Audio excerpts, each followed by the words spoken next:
Het is 4 uur, dit is het Frieske Nijs. Goedemiddag. Het nieuwe Tialf van het Heerenveen met de vlugste leeglandbaan in de vracht worden. Kosten 100 miljoen euro. De ambitie wordt vermogen uitsprutsen bij het bekendmaken van de nijbouwplan.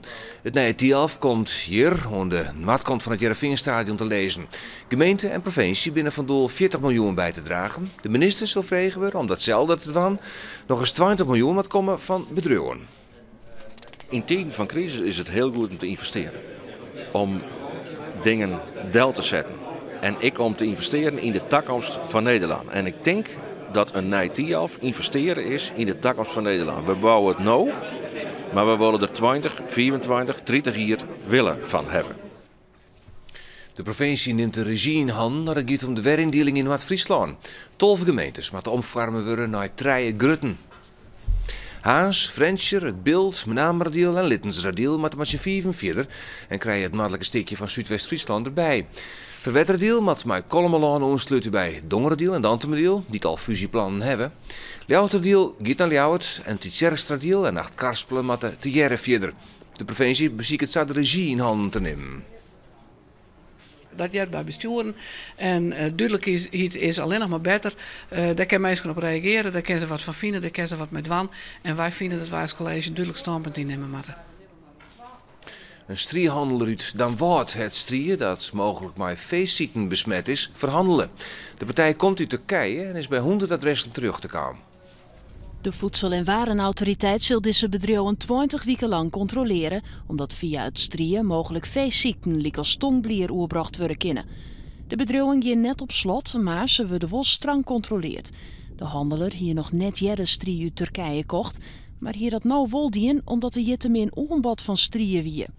De VWA hierin vier wel goedkeurt. Zowel de handelaar als de VWA willen geen reactie aan. De gemeenten Ljouwert en Snits moeten nadenken over een oren-aanpak van uitgeweld in het weekend. Maar het zijn in de weekend-arrangement voor de gemeenten en het ministerie plegers van geweld in het weekend het aanpakken, terwijl ze direct vast zetten. Na de jochter vinden ik de hegerieën dat vertochten net ontman die vasthouden willen maaien. Dat ook kwam 2 lien en Ljouwerter. En dat is dus in strijd met de wet. De gemeente Ljouwert loekt 12 miljoen euro uit voor het opknappen van het Europaplein. Dat is 3,5 miljoen minder als pland weer. De gemeente wil 3 fietstunnels onlezen onder het plein, maar kiest nou voor 2. Die komen onder de Valeriusstritten en de Drokka-Hazenstritwaai. Zo komt in de Wenweek minder sloepverkeer. In 2016 met de turborotonde kleerwijzen.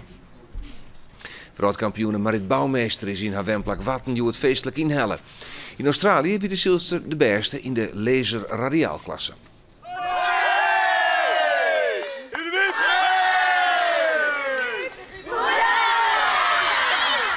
De gouden medaille helle de 23-jarige Marit Bouwmeester in Australië. Ze liet hem sjen onder de been van haar oude basisschool de Vinnen.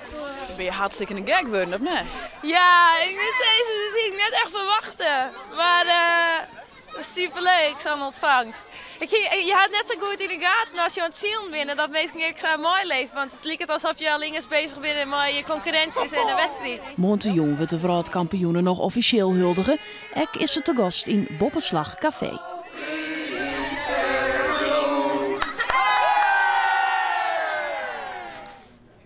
Meer dan 300 leerlingen van 3 basisscholen in Snits mochten Jood 120.000 euro verdelen onder 4 goede doelen. Een actie van winkelbedrijf CNA dat 120 jaar besteedt.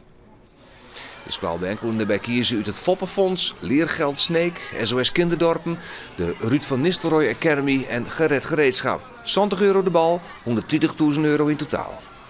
Ik heb alles natuurlijk aan het Van Nistelrooy Fonds, want ik wil alle kinderen toekomst geven. Dat is wel een mooi plan. Ja, vind ik ook. SOS Kinderdorpen kreeg uiteindelijk maar haast 22.000 euro, het meeste van de band. Het waren er nog. Joen en vannacht benamen in het kust- en watergebied kans op buien, met tonger en wienpoesters. Het werd een gratis strijden. Morgen een soort bewolking met kans op rein, maar het is meer droog. Hoe daar is werd het 7 graden bij een matige ontkrachtige zuidwestenwind. Let op Joen en in de nacht rein en een ontstwarmd aannemende wind. En dat zag je deze kwartier. Dadelijk hier en de K-route. Ik meld me maar meer Fries Nijs aansers om 6 uur.